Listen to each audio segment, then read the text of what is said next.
¿Qué tan profundo puede llegar el dolor cuando viene de la sangre de tu sangre? Esa pregunta martillaba en mi cabeza mientras contemplaba la cerradura nueva en la puerta de mi propia casa, brillando con un destello burlón bajo el sol de la tarde.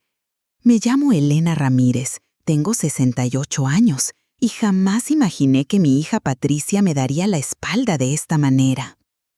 Después de toda una vida dedicada a mi familia, después de cada sacrificio, cada noche sin dormir, cada peso ahorrado con tanto esfuerzo, me encontraba parada frente a mi hogar como una extraña. El sudor me recorría la espalda mientras el calor de la Ciudad de México castigaba sin piedad, acentuando la sensación de abandono que me quemaba por dentro. Patricia asomó su rostro por la ventana. Sus ojos, que alguna vez me miraron con amor, ahora reflejaban algo que nunca creí posible ver en ellos: desprecio. «Vete al asilo, vieja. Esta casa ahora es mía», gritó con una voz que no reconocí. Las bolsas del mercado que llevaba en las manos pesaban tanto como mi corazón. El diagnóstico del doctor aún resonaba en mi cabeza. Presión alta, necesita descansar. ¿Cómo iba a descansar ahora? Lo que mi hija no sabía es que yo, a mis 68 años, había aprendido más sobre la vida de lo que ella jamás imaginaría, y también había aprendido a prepararme para lo peor.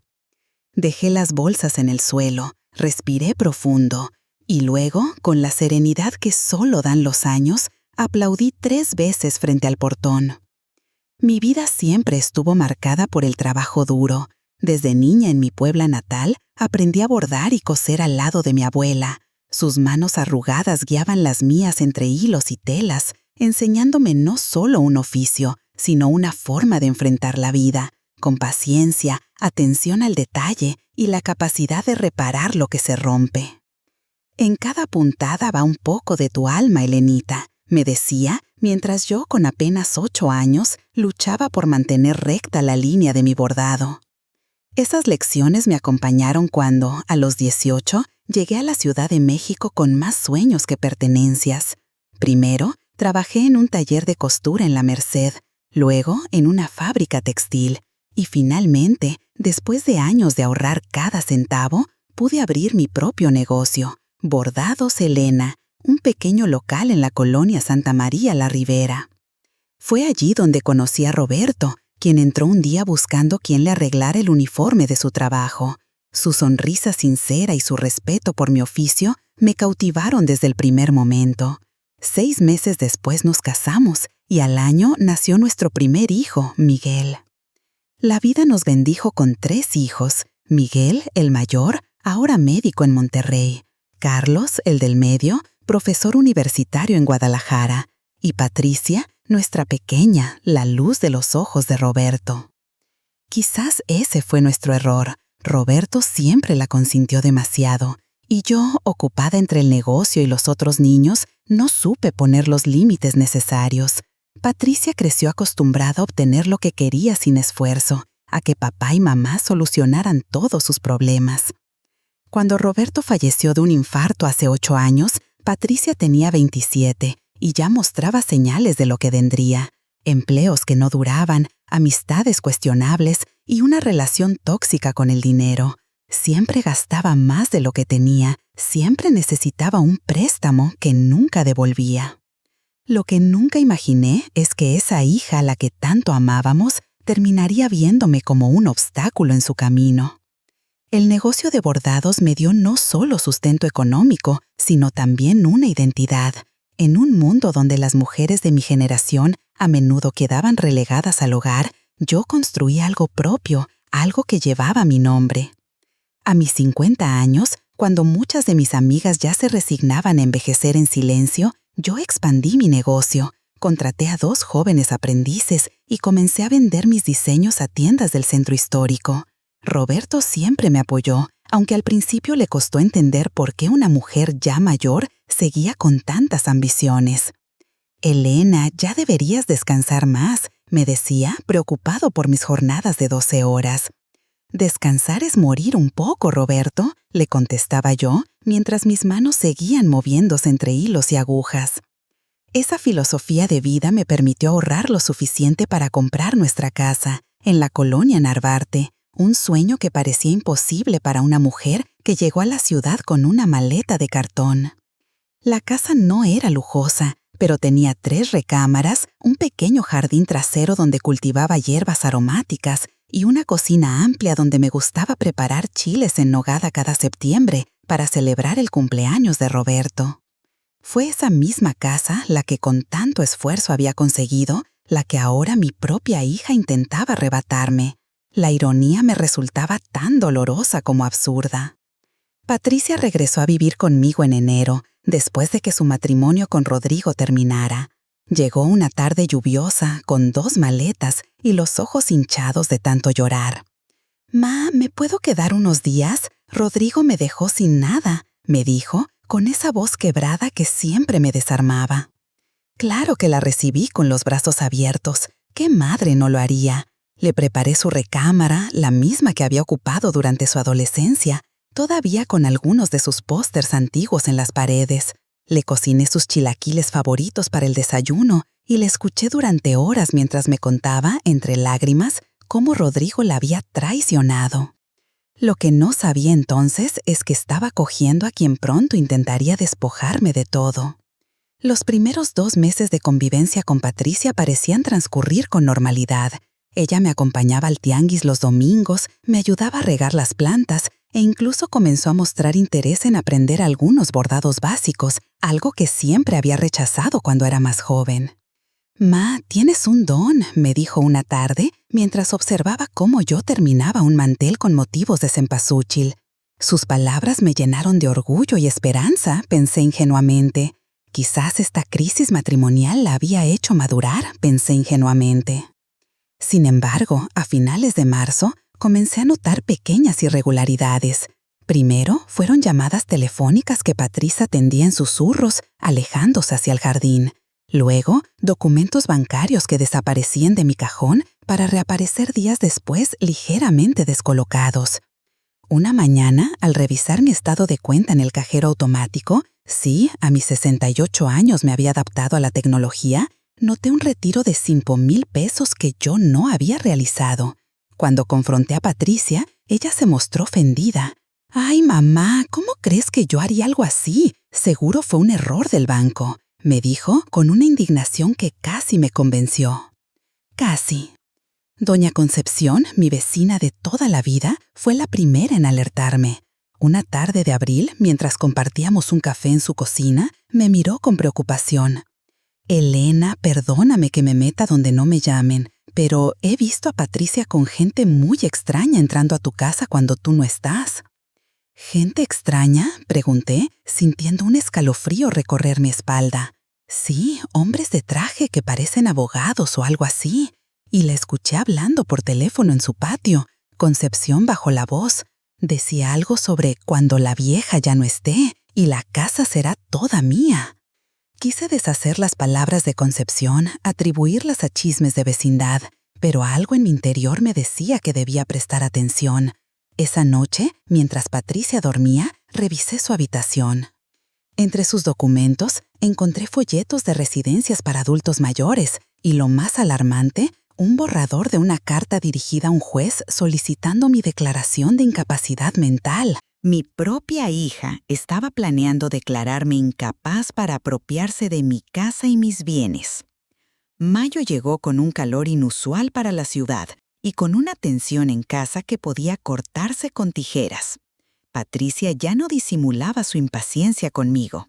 Criticaba mi comida, se quejaba del ruido que hacía por las mañanas y comenzó a traer amigos a casa a todas horas. «Ma, ya no estamos en los años 50. Necesito mi espacio», me reclamaba cuando yo expresaba mi incomodidad por los desconocidos que entraban y salían a todas horas. Lo que más me dolía no eran sus palabras, sino la forma en que me miraba, como si yo fuera un estorbo, un objeto viejo que ya no tiene utilidad y solo ocupa espacio. Una tarde, mientras Patricia había salido, recibí una llamada que cambiaría todo. «¿Señora Elena Ramírez?», preguntó una voz masculina. Soy Rodrigo. Todavía soy el esposo de Patricia. Necesito hablar con usted urgentemente. Acordamos vernos al día siguiente en una cafetería cerca de mi casa. Rodrigo, a quien siempre había considerado un buen hombre, llegó puntual, con aspecto cansado y una carpeta bajo el brazo. Doña Elena, lo que voy a decirle va a ser muy duro, pero necesita saberlo, comenzó, después de pedir 2 cafés. Patricia no es la víctima en nuestro divorcio. Yo pedí la separación cuando descubrí que tenía deudas enormes por apuestas en línea. Me mostró estados de cuenta, préstamos a nombre de ambos, tarjetas de crédito maxeadas. Patricia debía más de 1 millón de pesos a diversas entidades, incluyendo a personas de dudosa reputación. Intenté ayudarla, la llevé a terapia, pero ella siempre recaía, continuó Rodrigo, con la voz quebrada.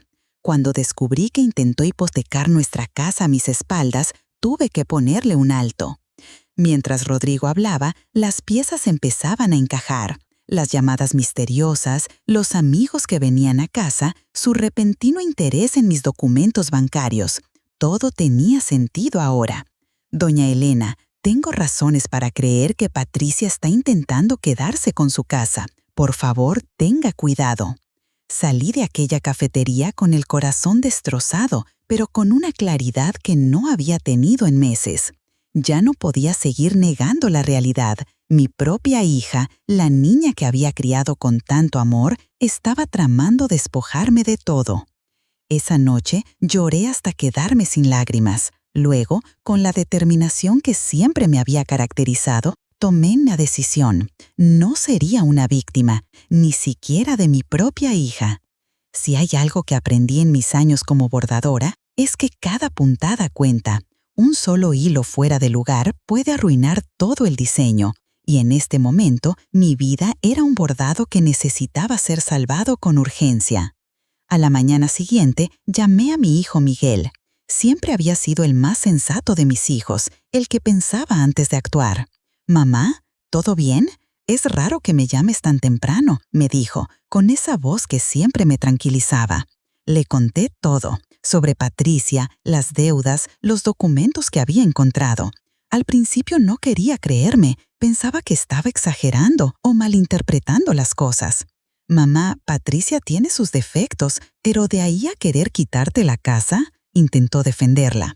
«Miguel, tu hermana ha cambiado. No es la misma niña que conocimos». Finalmente, después de escuchar todos los detalles, Miguel prometió venir a visitarme el fin de semana siguiente. Mientras tanto, me aconsejó no confrontar a Patricia y actuar con normalidad. Esa misma tarde, visité a don Javier, un abogado retirado que vivía a unas cuadras de mi casa. Lo conocía del mercado, donde compraba fruta todos los domingos. Siempre había sido amable conmigo, y en alguna ocasión me había mencionado que si necesitaba algún consejo legal, no dudar en pedírselo. Don Javier me escuchó con atención, tomando notas en una libreta gastada. Cuando terminó mi relato, se quitó los lentes y me miró con seriedad. «Doña Elena, esto es más grave de lo que piensa. Si su hija logra que la declaren incapaz, podría tomar control de todos sus bienes. Necesitamos actuar rápido». Me explicó que debíamos reunir pruebas, documentar todo y, lo más importante, asegurar legalmente mis propiedades. Me recomendó un notario de confianza y me ayudó a redactar un poder preventivo, un documento que designaba a Miguel como mi representante legal en caso de que yo no pudiera tomar decisiones por mí misma. Este poder solo entrará en vigor si un médico certifica su incapacidad y solo un médico que usted apruebe ahora, me explicó. Es una forma de protegerse contra declaraciones falsas de incapacidad. Durante las siguientes semanas, mientras fingía normalidad frente a Patricia, trabajé silenciosamente en asegurar mi futuro. Transferí parte de mis ahorros a una cuenta que solo Miguel conocía, digitalicé todos mis documentos importantes y los guardé en una memoria USB que escondí en el forro de un cojín bordado, y visité a 3 médicos diferentes que certificaron mi plena capacidad mental.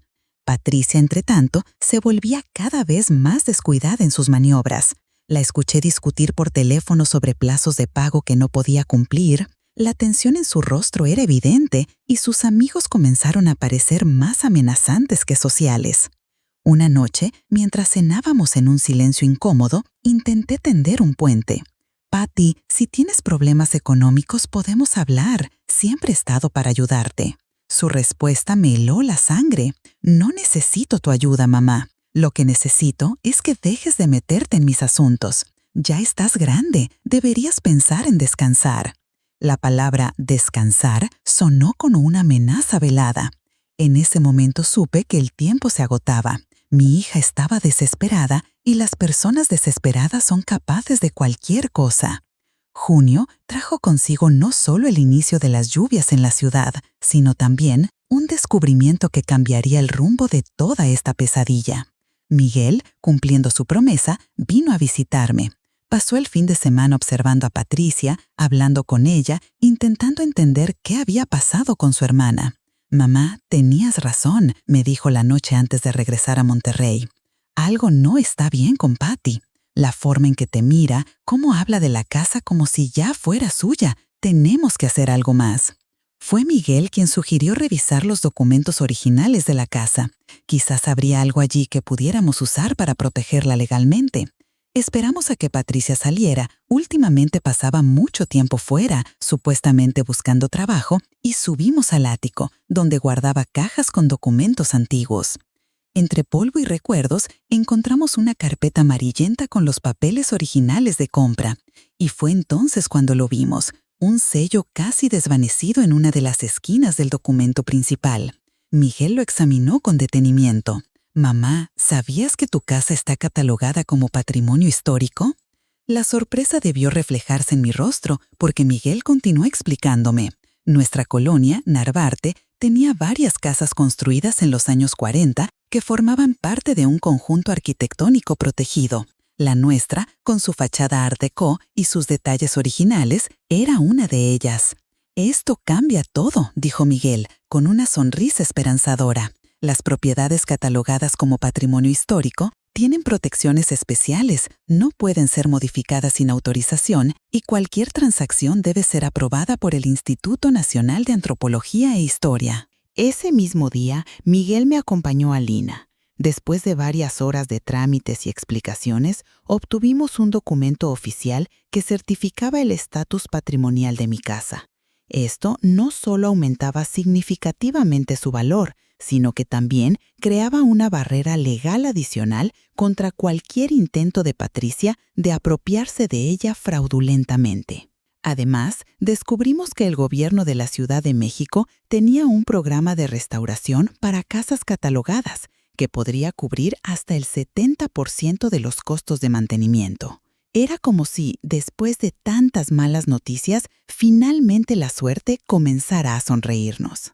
Al regresar a casa, encontramos a Patricia hablando acaloradamente por teléfono en el jardín.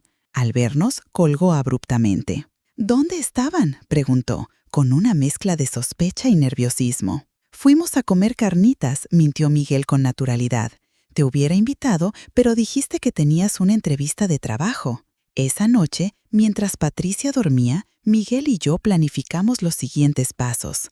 Él regresaría a Monterrey, pero vendría cada 2 semanas para verificar cómo iban las cosas. Mientras tanto, yo seguiría actuando con normalidad, pero estaría preparada para lo que pudiera venir. «Mamá, prométeme que serás cuidadosa», me dijo antes de partir.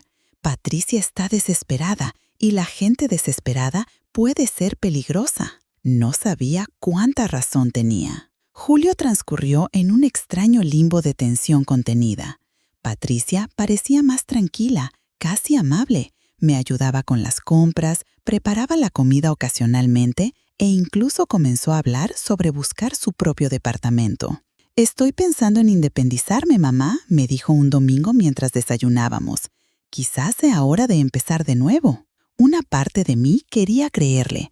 Quería pensar que la hija amorosa que recordaba había regresado, pero otra parte, la que había aprendido dolorosamente a desconfiar, se mantenía alerta. Mis sospechas se confirmaron cuando una tarde regresé inesperadamente temprano de visitar a una amiga y encontré a Patricia con un hombre en traje revisando documentos en la sala. Se sobresaltaron al verme y Patricia rápidamente guardó los papeles en un folder. «Mamá, él es un amigo que me está ayudando con lo del trabajo», dijo con una sonrisa forzada. «Ya se iba». El hombre se marchó apresuradamente, no sin antes lanzarme una mirada evaluadora que me hizo sentir como un objeto en subasta. Esa noche, mientras Patricia dormía, revisé su habitación nuevamente. Bajo el colchón encontré lo que estaban mirando, una solicitud de hipoteca inversa a mi nombre, con mi firma falsificada. La hipoteca inversa es un producto financiero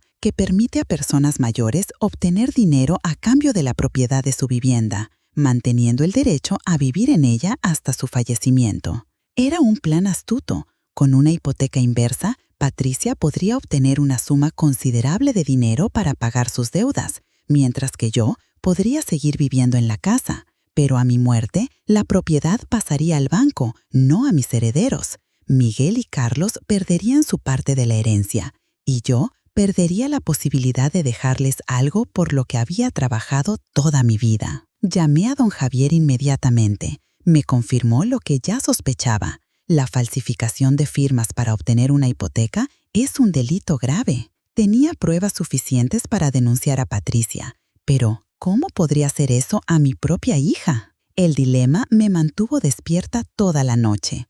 ¿Denunciar a Patricia y potencialmente verla ir a la cárcel? ¿O permitir que me despojara de todo lo que había construido con tanto esfuerzo? La respuesta llegó de forma inesperada al día siguiente.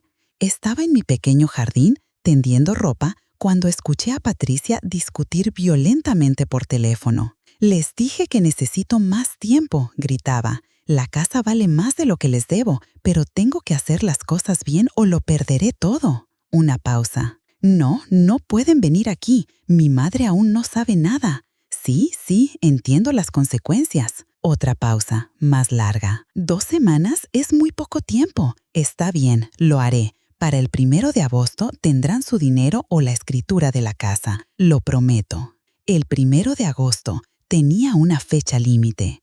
Patricia no estaba actuando solo por codicia. Estaba siendo presionada, posiblemente amenazada. Esto explicaba su desesperación, sus cambios de humor, su creciente agresividad.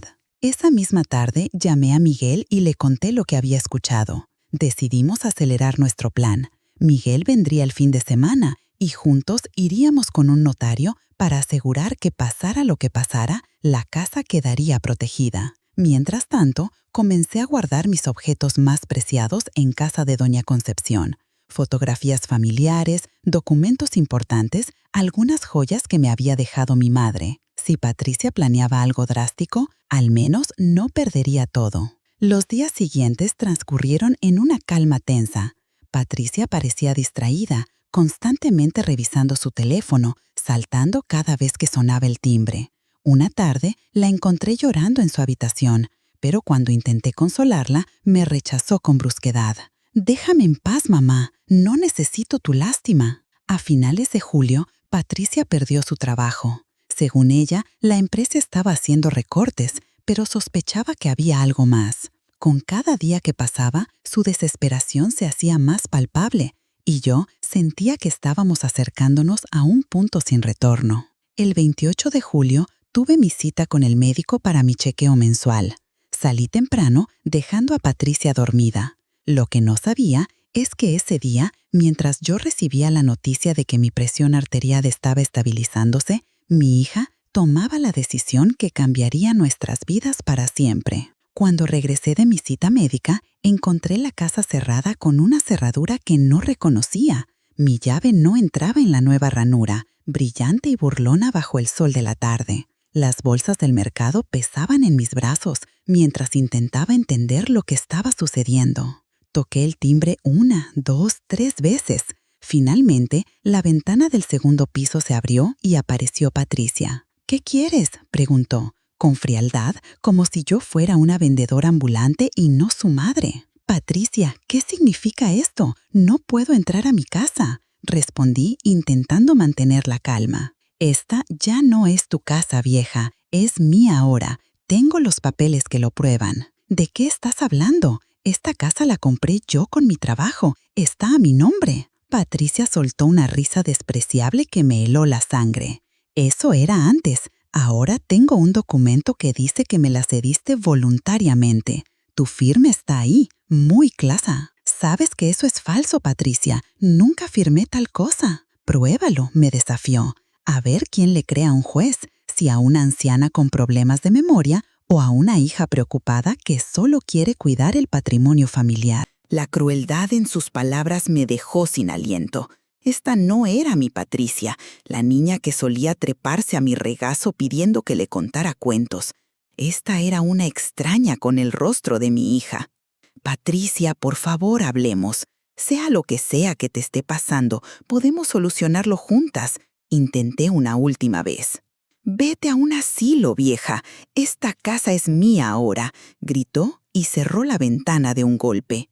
Me quedé ahí parada, con las bolsas del mercado en los brazos, sintiendo cómo las miradas curiosas de los vecinos se posaban en mí.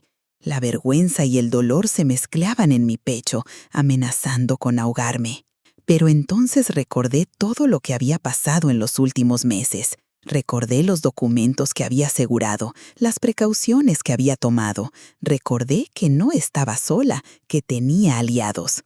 Dejé las bolsas en el suelo, respiré profundo y, con una calma que surgía de lo más profundo de mi ser, aplaudí 3 veces frente al portón. Como si hubiera estado esperando esa señal, don Javier emergió de detrás de la casa de doña Concepción. No venía solo, lo acompañaban un oficial de policía y un hombre con aspecto oficial que sostenía un maletín. «¿Está lista, doña Elena?», preguntó don Javier con una sonrisa reconfortante. «Más que nunca», respondí, sintiendo una extraña mezcla de tristeza y determinación. El hombre del maletín se presentó como representante del Instituto Nacional de Antropología e Historia. Sacó unos documentos y se los mostró al oficial de policía, quien asintió y se dirigió hacia la puerta principal. Lo que Patricia no sabía es que, al intentar apropiarse de una propiedad catalogada como patrimonio histórico mediante documentos falsificados, no solo había cometido un fraude contra mí, sino también contra el Estado mexicano, y eso cambiaba completamente las reglas del juego. El oficial tocó la puerta con autoridad. Patricia tardó en responder, pero finalmente abrió con una expresión de sorpresa que rápidamente intentó disimular. «¿Qué sucede?», preguntó, intentando sonar segura. «Señorita Patricia Ramírez, soy el oficial Mendoza. Tenemos una orden para verificar la situación de esta propiedad que está registrada como patrimonio histórico bajo la protección del INAH». Patricia palideció. «Debe haber un error. Esta casa es mía. Tengo los papeles que lo prueban», dijo con un temblor en la voz. «Eso es precisamente lo que necesitamos verificar», intervino el representante del INAH. «Tenemos información de que se han realizado modificaciones no autorizadas y posibles transacciones irregulares relacionadas con esta propiedad». «No pueden entrar sin una orden». Patricia intentó cerrar la puerta, pero el oficial la detuvo con firmeza.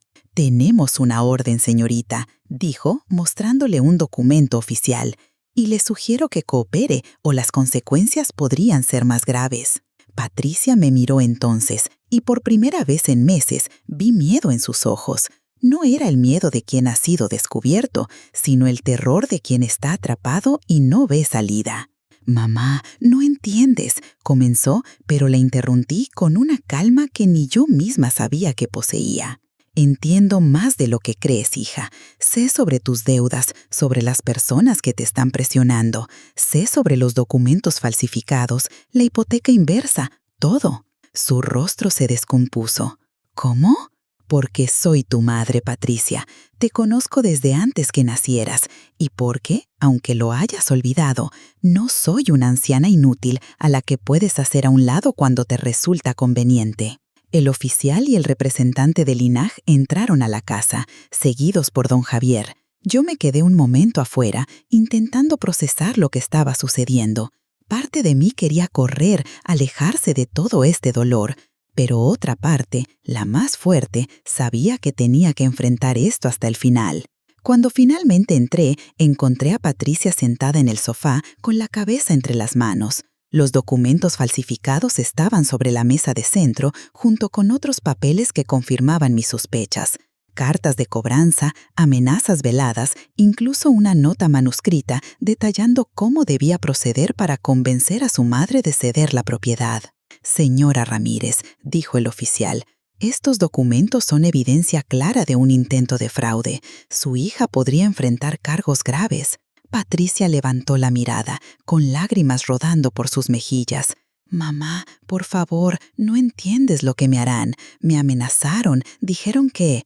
«Calla, Patricia», la interrumpí y me senté junto a ella. «No justifiques lo injustificable. Pudiste haber venido a mí, contarme la verdad, pedirme ayuda. En lugar de eso, decidiste tratarme como a un obstáculo, como a alguien cuya vida ya no vale nada». Me dirigí al oficial. «¿Qué opciones tenemos?» Don Javier intervino, explicando las posibilidades legales.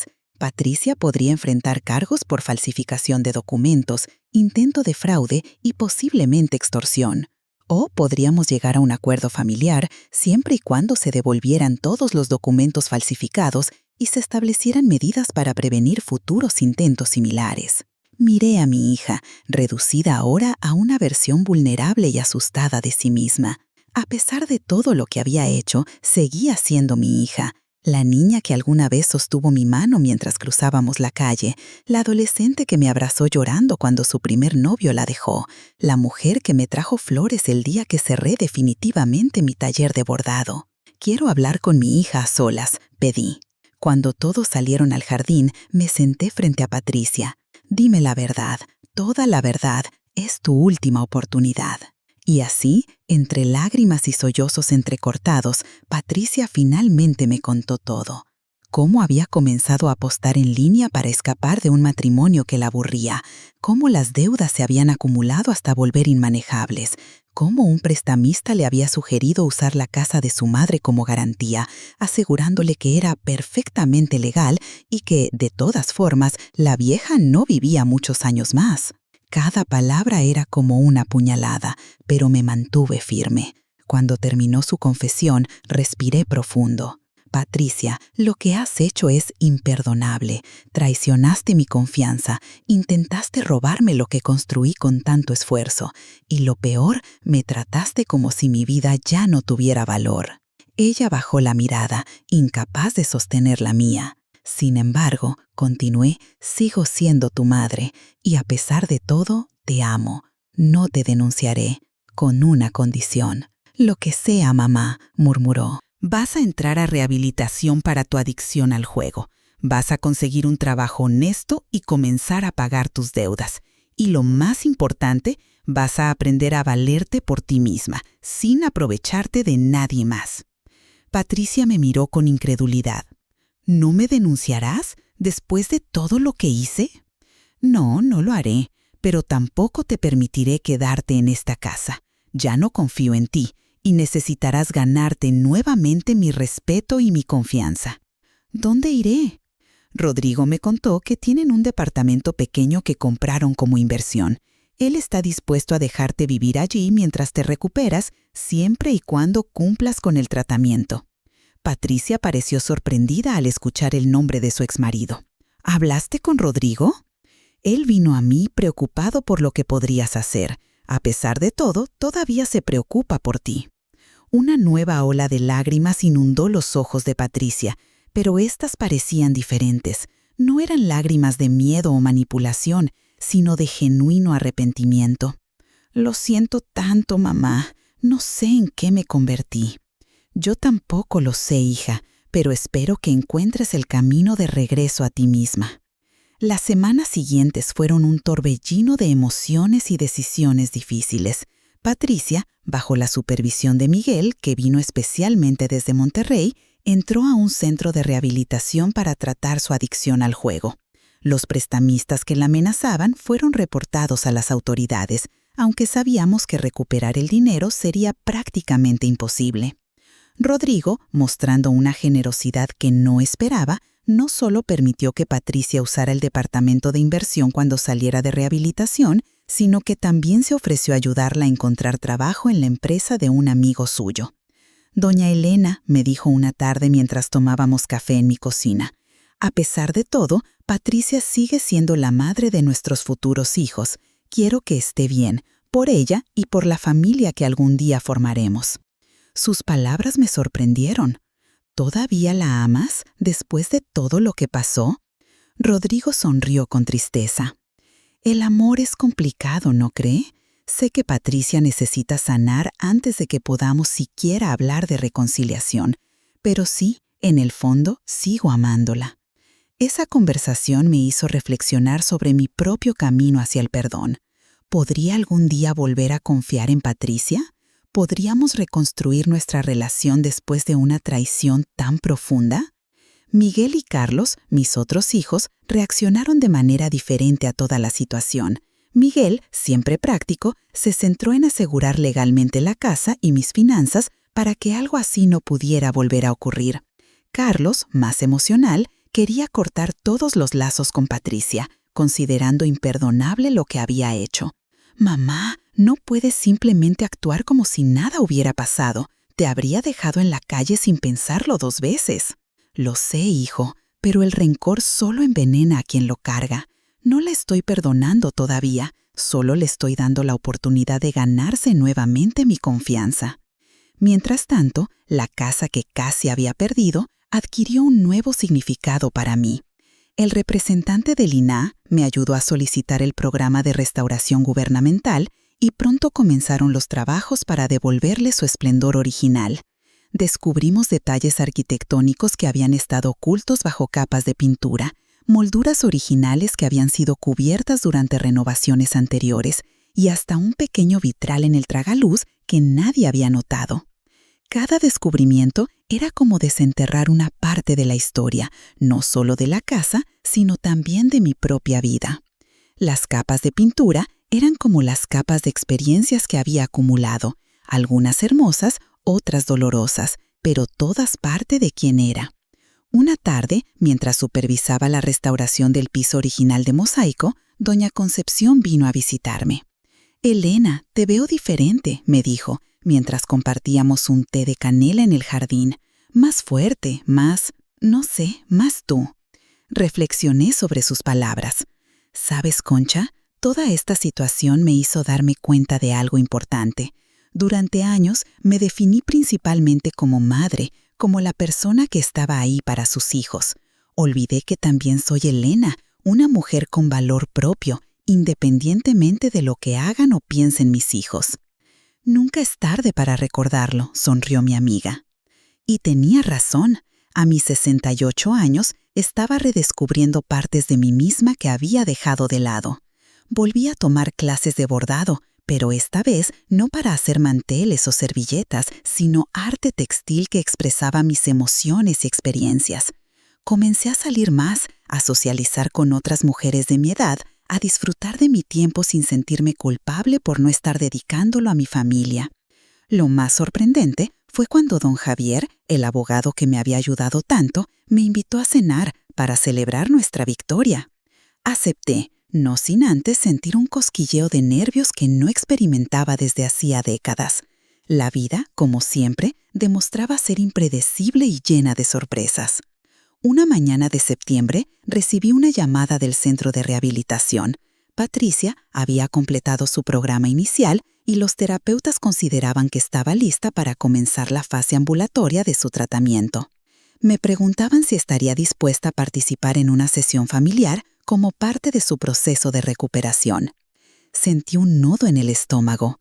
Una parte de mí quería negarse, mantener la distancia que me protegía del dolor. Pero otra, quizás la más sabia, sabía que sin enfrentar el pasado, ninguna de las dos podría avanzar realmente. Acepté.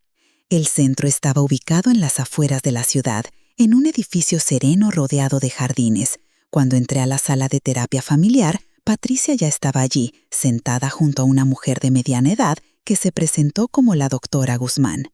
Mi hija se veía diferente, más delgada, sí, pero había algo en sus ojos, una claridad que no había visto en mucho tiempo. Nos saludamos con un abrazo incómodo y tomamos asiento frente a la terapeuta. Señora Ramírez, gracias por venir. Patricia ha estado trabajando muy duro en su recuperación y parte de ese proceso implica reparar las relaciones dañadas por su adicción. Patricia me miró directamente. Mamá, he preparado algo que quiero leerte, si me lo permites. Acepté, sintiendo cómo mi corazón se aceleraba. Patricia sacó un papel doblado de su bolso y comenzó a leer. Mamá, no hay palabras suficientes para expresar lo arrepentida que estoy por todo el daño que te causé. La adicción nubló mi juicio y me convirtió en alguien que no reconozco, alguien capaz de traicionar a la persona que siempre me ha amado incondicionalmente. No estoy pidiendo tu perdón, porque sé que lo que hice es imperdonable. Solo quiero que sepas que estoy comprometida a sanar, a ser mejor persona y a demostrarte día a día que tu hija sigue aquí, enterrada bajo todas estas malas decisiones. Te he fallado como hija, pero prometo que, aunque nunca pueda reparar completamente lo que rompí, dedicaré el resto de mi vida a ser digna del amor que siempre me has dado. Cuando terminó de leer, las lágrimas corrían por ambos rostros. El silencio en la habitación era denso, cargado de emociones.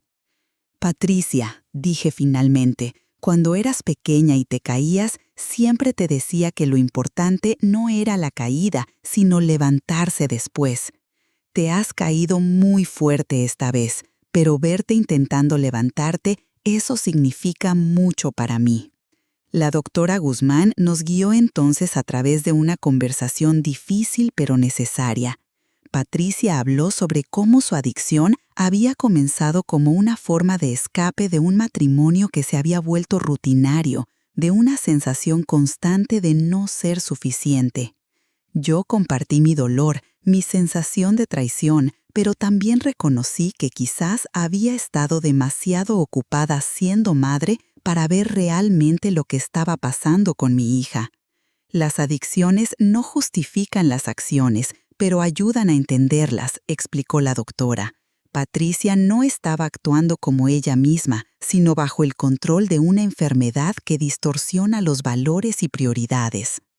Antes de terminar la sesión, la terapeuta nos asignó tareas para las próximas semanas.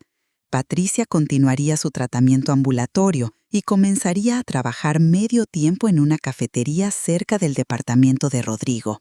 Yo asistiría a un grupo de apoyo para familiares de personas con adicciones para entender mejor la enfermedad y cómo apoyar sin habilitar conductas dañinas. Al salir del centro, Patricia me preguntó tímidamente, ¿cómo va la restauración de la casa? Bien, están recuperando los pisos originales. Deberías ver cómo lucen los mosaicos cuando les da el sol de la tarde. Una sonrisa triste cruzó su rostro. Me gustaría verlo algún día, si me lo permites. Algún día, Patricia, paso a paso. Mientras regresaba a casa en el taxi, reflexioné sobre nuestra conversación. El camino hacia la reconciliación sería largo y difícil, pero por primera vez en meses sentía un atisbo de esperanza. No la esperanza ingenua que ignora el daño causado, sino la esperanza madura que reconoce que las personas pueden cambiar, que las heridas pueden sanar, aunque siempre dejen cicatrices. Al llegar a casa, me detuve un momento en la entrada para admirar la fachada recién restaurada. Los colores originales habían sido recuperados, un tono terracota con detalles en azul cobalto que le daban un aire tan tradicional como elegante. El pequeño jardín frontal, que había descuidado durante la crisis con Patricia, ahora lucía revitalizado con nuevas plantas y flores. Don Javier, que pasaba casualmente o quizás no tan casualmente por allí, se detuvo a saludarme. «Elena, la casa se ve espectacular, un verdadero tesoro histórico». «Gracias, Javier. Resulta que tenía muchas capas de historia escondidas». «Como todos nosotros, ¿no crees?», sonrió, con una mirada que me hizo sentir extrañamente joven. «Exactamente como todos nosotros», respondí, aceptando el brazo que me ofrecía para entrar juntos al jardín. El invierno en la Ciudad de México trajo consigo días frescos y cielos de un azul intenso. La casa restaurada se había convertido en un pequeño punto de interés en el barrio y ocasionalmente llegaban estudiantes de arquitectura para admirar sus detalles o fotógrafos que querían capturar su esencia. Me sentía orgullosa de haber preservado este pedazo de historia, pero más orgullosa aún de haber preservado mi dignidad y autonomía a través de toda la tormenta. Una mañana de diciembre recibí una llamada inesperada de Rodrigo. «Doña Elena, ¿cree que podríamos vernos hoy? Hay algo importante que quiero discutir con usted». Nos encontramos en un café cerca de mi casa. Rodrigo parecía nervioso, jugueteando con su taza mientras buscaba las palabras adecuadas. «Patricia ha estado trabajando muy duro», comenzó. «Sigue asistiendo a sus reuniones, lleva 6 meses sobria y el trabajo en la cafetería le está dando estabilidad». «Me alegra oírlo», respondí sinceramente. Aunque manteníamos una relación distante, sabía por Miguel que Patricia estaba cumpliendo con su tratamiento. «He estado pensando, quizás sea momento de darle otra oportunidad, a nosotros como pareja». La sorpresa debió reflejarse en mi rostro. «¿Estás seguro, Rodrigo? ¿Después de todo lo que pasó?» «Nadie es perfecto, doña Elena. Patricia cometió errores graves, pero está trabajando para remediarlos. Y yo, bueno, tampoco fui el mejor esposo. Estaba tan centrado en mi carrera que no vi cómo ella se sentía abandonada, cómo buscaba escapar de una soledad que yo ayudé a crear». Sus palabras me hicieron reflexionar sobre mi propio matrimonio con Roberto.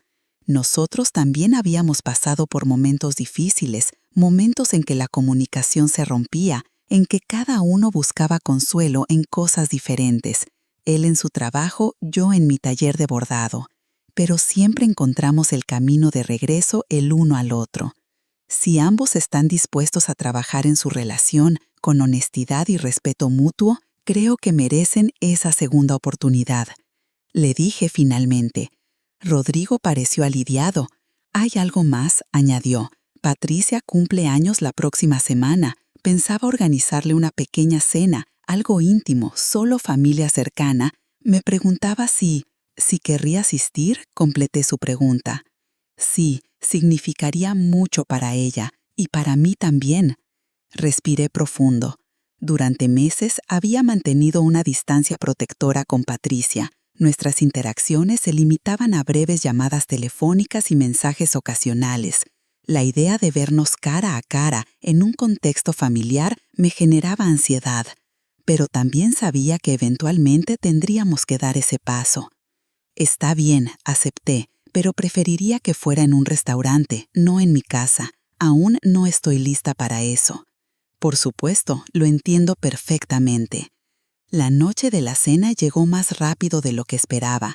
Me encontré frente al espejo, probándome diferentes atuendos, nerviosa como una adolescente antes de su primera cita. Finalmente, me decidí por un vestido azul turquesa que Roberto siempre había amado, con un chal bordado que había hecho yo misma. Don Javier, con quien ahora salía regularmente, aunque ambos nos resistíamos a usar la palabra novios a nuestra edad, me recogió puntualmente. «Estás preciosa», me dijo, con una admiración que me hizo sonrojar. «Y tú muy elegante», respondí, notando su traje bien planchado y su cabello cuidadosamente peinado. El restaurante que Rodrigo había elegido era acogedor y discreto, con pequeñas mesas iluminadas por velas y música suave de fondo. Cuando llegamos, Miguel y Carlos ya estaban allí, conversando animadamente con Rodrigo. De Patricia no había señales aún. «Mamá, qué bueno verte», dijo Carlos, abrazándome afectuosamente. Aunque inicialmente había sido el más reacio a perdonar a Patricia, con el tiempo había suavizado su postura, especialmente al ver su compromiso con la recuperación. «Don Javier, un placer tenerlo aquí», añadió Miguel, estrechando la mano de mi acompañante. Nos sentamos y pedimos bebidas mientras esperábamos. La conversación fluía fácilmente, evitando temas delicados. Hablamos del trabajo de Miguel en el hospital, de las clases que Carlos estaba impartiendo en la universidad, de la reciente afición de Javier por la jardinería. De pronto, la puerta del restaurante se abrió y entró Patricia. Vestía un sencillo vestido negro, su cabello recogido en un moño casual. Se veía nerviosa pero saludable, con un brillo en los ojos que hace tiempo no le veía. Se detuvo un momento al vernos, como reuniendo valor, y luego se acercó a la mesa. Nos saludó a cada uno, dejándome para el final. «Mamá», dijo simplemente, con la voz temblorosa, «gracias por venir». Nos abrazamos brevemente, un abrazo cargado de emociones contradictorias: amor, dolor, esperanza, cautela. La cena transcurrió sorprendentemente bien. Patricia habló abiertamente sobre su proceso de recuperación, sin dramatismos ni autocompasión. Compartió anécdotas de su trabajo en la cafetería, de cómo estaba aprendiendo a disfrutar las pequeñas cosas cotidianas. La semana pasada, una señora mayor venía todos los días a la misma hora, pedía un café con canela y se sentaba a leer durante 1 hora exacta, nos contó. Un día le pregunté por su libro y resultó que estaba aprendiendo italiano a los 75 años porque siempre había soñado con visitar Venecia. Me hizo pensar en ti, mamá, en cómo nunca es tarde para comenzar algo nuevo. Sus palabras me conmovieron más de lo que esperaba, porque en ellas vi no solo un reconocimiento a mi resiliencia, sino también la semilla de una nueva Patricia, una que podía mirar más allá de sí misma. Cuando llegó el momento del postre, Rodrigo sacó un pequeño pastel y todos cantamos las mañanitas. Patricia sopló las velas con los ojos húmedos. ¿Pediste un deseo?, preguntó Miguel. Sí, respondió ella, mirándome directamente, pero prefiero trabajar para conseguirlo que simplemente desearlo. Al final de la noche, mientras esperábamos nuestros abrigos, Patricia se acercó a mí. «Mamá, hay algo que quiero darte». Me entregó un pequeño paquete envuelto en papel de seda. Al abrirlo, encontré un bordado enmarcado. No era perfecto, algunos puntos estaban irregulares, pero representaba nuestra casa, con sus colores restaurados y pequeñas figuras que reconocí como nosotras dos, paradas en el jardín. Lo hice en terapia ocupacional, explicó. La terapeuta dice que bordar ayuda a calmar la mente, a concentrarse en el presente. Creo que ahora entiendo por qué siempre te gustó tanto. Toqué el bordado con la punta de los dedos, sintiendo la textura de los hilos, las pequeñas imperfecciones que lo hacían único. Es hermoso, Patricia, gracias. Sé que aún queda mucho camino por recorrer, añadió, con una madurez que me sorprendió. Pero quiero que sepas que estoy comprometida a reconstruir lo que rompí, puntada a puntada, día a día. Mientras regresábamos a casa en el auto de Javier, sostenía el bordado en mi regazo, pensando en las palabras de Patricia. Las relaciones, como los bordados, requieren paciencia, dedicación y la capacidad de corregir errores sin deshacer toda la obra. A veces hay que cortar hilos, comenzar de nuevo, adaptar el diseño a medida que avanzamos. Y a veces las imperfecciones son lo que hace la pieza más valiosa, más auténtica, más nuestra. ¿Cómo se mide el valor de una vida? En posesiones acumuladas, en logros profesionales, en el amor que damos y recibimos. Esta pregunta me acompañaba mientras observaba los cambios que un año había traído a nuestras vidas. La casa restaurada brillaba bajo el sol primaveral, sus colores originales resplandeciendo como si el edificio hubiera rejuvenecido. El jardín trasero, que ahora cuidaba con la ayuda ocasional de Javier, se había convertido en mi refugio favorito. Un pequeño exótico urbano con plantas aromáticas, una fuente modesta y una banca de hierro forjado donde pasaba las tardes bordando o simplemente contemplando el paso del tiempo. Patricia y Rodrigo habían retomado su relación, pero esta vez con un enfoque más maduro. Vivían en el departamento que una vez fue su inversión conjunta, y aunque no habían vuelto a casarse formalmente, el anillo de compromiso en el dedo de mi hija sugería que era solo cuestión de tiempo. Lo más sorprendente para mí fue ver cómo Patricia se transformó en este año. La adicción había dejado cicatrices, sí, pero también le había enseñado valiosas lecciones sobre la fragilidad de la vida y las relaciones. Ahora trabajaba como asistente administrativa en una clínica de rehabilitación, usando su propia experiencia para ayudar a otros. Una vez por semana, dirigía un grupo de apoyo para mujeres con adicciones, algo que hacía con una dedicación que me llenaba de orgullo. Nuestra relación madre-hija también había evolucionado. Ya no era la fusión simbiótica de su infancia, ni la distancia dolorosa de los momentos más oscuros. Habíamos encontrado un nuevo equilibrio, basado en el respeto mutuo y el reconocimiento de nuestros propios límites. Nos veíamos regularmente, generalmente en terreno neutral, cafeterías, parques, museos. Cada encuentro era un pequeño paso hacia la reconstrucción de la confianza perdida. Una tarde de abril, mientras Patricia y yo compartíamos un café en la terraza de mi casa, un gran avance que pudiera visitarme allí, me hizo una pregunta inesperada. «Mamá, ¿crees que algún día podrás perdonarme completamente?» Dejé mi taza sobre la mesa y reflexioné antes de responder. El perdón no es un destino, Patricia, es un camino.